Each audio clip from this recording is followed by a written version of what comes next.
तो भाई लोग नमस्कार। इस वीडियो में हम लोग बात करेंगे धानुका एग्रीटेक के बायबैक के बारे में। बात करने का रीज़न ये कि भाई अभी के टाइम में कंपनी ने अपने बायबैक का अप्लाइंग डेट्स और एंटाइटलमेंट रेशो वगैरह अनाउंस कर दिया है।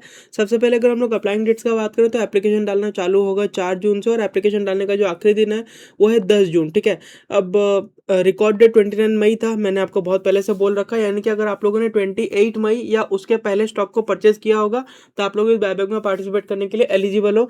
एंड मेरा आप लोगों से एक रिक्वेस्ट रहेगा कि भाई बायबैक में अप्लाई करते टाइम ना आप आखिरी दिन का वेट मत करना, आखिरी दिन के पहले ही अप्लाई कर देना। जैसे कि 10 जून आखिरी डेट है तो आप 9 या फिर 8 तारीख तक अप्लाई कर देना। ठीक है, एक बार अगर हम लोग इसका देखें कि भाई मार्केट प्राइस क्या चल रहा है तो 1095 रुपये का चल रहा है। तो बायबैक में तो 100% अप्लाई करना है, ना अप्लाई करने का कोई रीज़न ही नहीं है।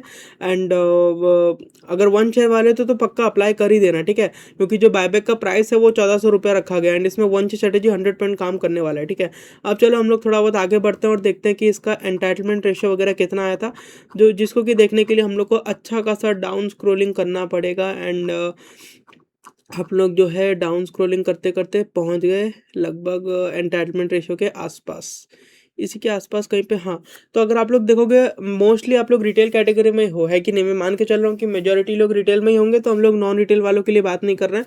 तो रिटेल कैटेगरी को अगर हम लोग देखें तो 15 में से 1 शेयर लिया जाएगा। ठीक है, यानी कि इसका एंटाइटलमेंट रेशियो कितना निकल के आया वो जानने के लिए हम लोग को कुछ नहीं करना है, 1 को डिवाइड कर देना है 15 से और मल्टीप्लाई कर देना है 100 से।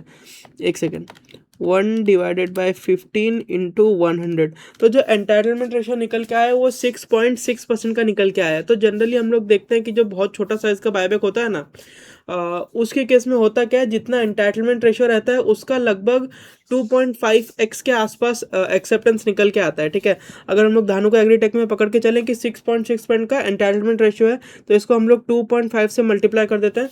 तो जो इसका कंजर्वेटिव एक्सेप्टेंस रेशियो है वो 16.5% के आसपास का बन रहा है। चलो राउंड ऑफ कर दो, 20% पकड़ लो, क्या 20% के आसपास का जो है इसका एक्सेप्टेंस रेशियो बन सकता है। ठीक है, अब ना इसमें कुछ कुछ सिनेरियो ऐसा होगा, मान लो कि बायबैक में बहुत कम लोग अप्लाई किए तो ये एक्सेप्टेंस रेशियो बढ़ जाएगा। एंड बहुत सभी लोग अप्लाई कर दिए, मतलब मान लो कि जितना जैसे कि एंटाइटलमेंट रेशियो है, जितने भी रिटेल कैटेगरी में आते हैं हर कोई अप्लाई कर दिया, तो ऑब्वियसली फिर तो एंटाइटलमेंट रेशियो और एक्सेप्टेंस रेशियो दोनों सेम हो जाएगा। लेकिन अगर बहुत कम लोग अप्लाई किए तो उस केस में एक्सेप्टेंस बढ़ भी सकता है, हो सकता है कि 40% हो जाए, 50% हो जाए, 60% हो जाए, कुछ भी हो सकता है।